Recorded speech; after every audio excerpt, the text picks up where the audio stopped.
Hi guys, welcome to today's video. Today we are going to be looking at the SmallRig cage for the EOS R10, which, as you guys know, is the camera I use for my main video here. So I've got this because I want to be able to put a mic on top, so I don't have to use a remote mic here, and then still use some lighting and stuff for the face. So I decided to get this. It was on offer on Amazon for about 50% off, so I thought, why not? Let's get it now. So what we're going to do is we're going to go to unboxing it, and we're also going to go to fitting the mount itself to show you how that goes together, and then we'll go for an overview from there. So let's head into the unboxing side and fitting side right now. So here we have the SmallRig box itself. So we're going to do the unboxing first, and then we'll do the build. So this is for the R10, as I've said. So let's hop into here and have a look around the box and see what's going on there.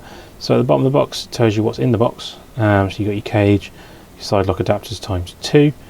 The sides of the box are pretty bare. Then you get any more information from the back of the box itself. So let's get to that there. So this is the black Mamba cage for the R10. Streamlined foam fitting full cage to protect the camera. Retains full access to everything. 3 locking points to prevent twist. Uses a 1/4 20-inch threads. And 1 3/8 threads as well, and a Swiss arc lock. So let's look inside the box itself and see what's inside there. It's pretty well packaged, to be honest. There's no rattling or anything from in there when you open it up. We'll get inside here now and say they've put a lot of foam on there to protect it physically, which is quite nice.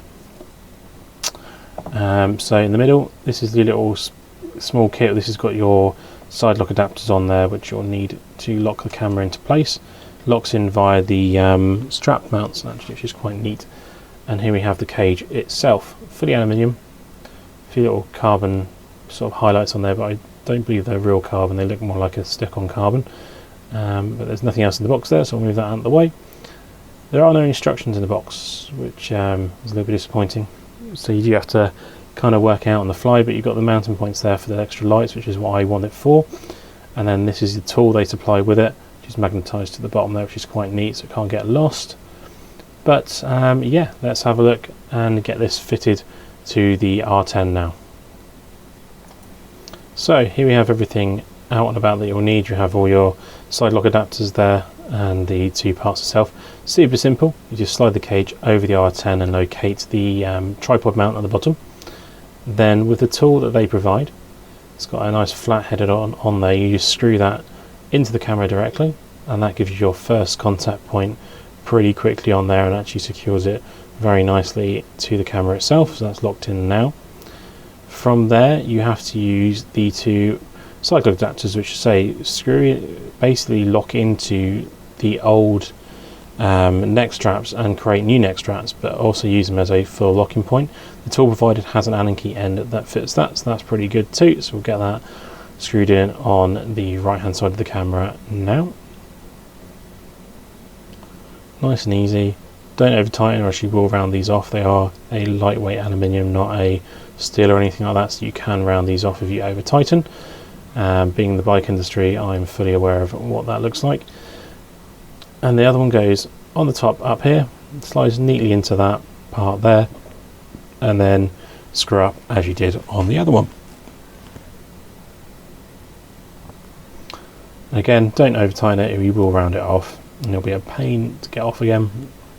You have to drill it out, so worry that. But there we go, super easy. That's how quickly and easy it is to fit a SmallRig to an R10, and looks really neat. Gives it a bit more size and dimension, which is quite nice. You still fit all the buttons, which is quite neat and tidy. I tend to use a remote anyway on my phone to set this off, but it's quite nice to see that it's all sort of usable as it was before, and it actually makes the camera nice and a little bit bigger as well, which is really nice too. So there we are.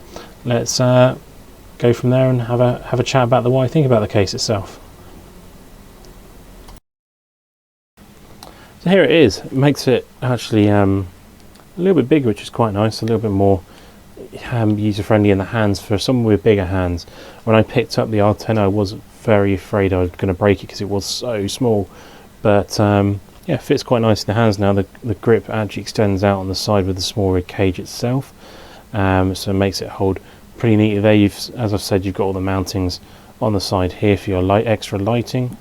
You can just, the whole point of this is you can fit any video type thing you really want to it. So it's gonna be interesting to see how I can build out this camera with one of these and see where we actually end up with it, I guess. But you can still access the battery port quite nicely. There's a little gap under here, and you can still open up the battery port at the bottom quite easily to reach your memory card and the battery. What I'm tempted to do at some point very soon is I'm probably going to move to a mains battery, so I don't have to keep charging this, because it doesn't last very long when I'm shooting 4K for obvious reasons. It's a very small battery. But yeah, that's what I'm going to do there. Currently still using the kit lens, the really small 18 to 45 kit lens. I do want to try and get something a little bit shallower depth of field, so it needs to be 28mm though, because of how far away the camera is here. So probably just going to get an EF 28mm f1.8 or something like that, just basic, put it on the front, and then this camera is sorted lens wise like that. So I'm going to build out and put a mic on top, so I don't have to keep putting on a mic from here, a wired mic. And then from there we'll leave it like that for now, but maybe some better lights, because I'm using some quite cheap basic Amazon lights currently, and maybe something on the wall that I can then direct this way. But from there we're kind of looking a little bit more better. Let me know what you think the video quality is kind of looking like at the moment, if you're happy with what you're seeing. At the moment I'm filming on my R6, because obviously I've got the R10 in my hand, but if you've got any tips on how to improve the video quality, by all means put them down in the comments with links to product that you use, and I'll definitely look into that to increase the value that you guys get from these videos.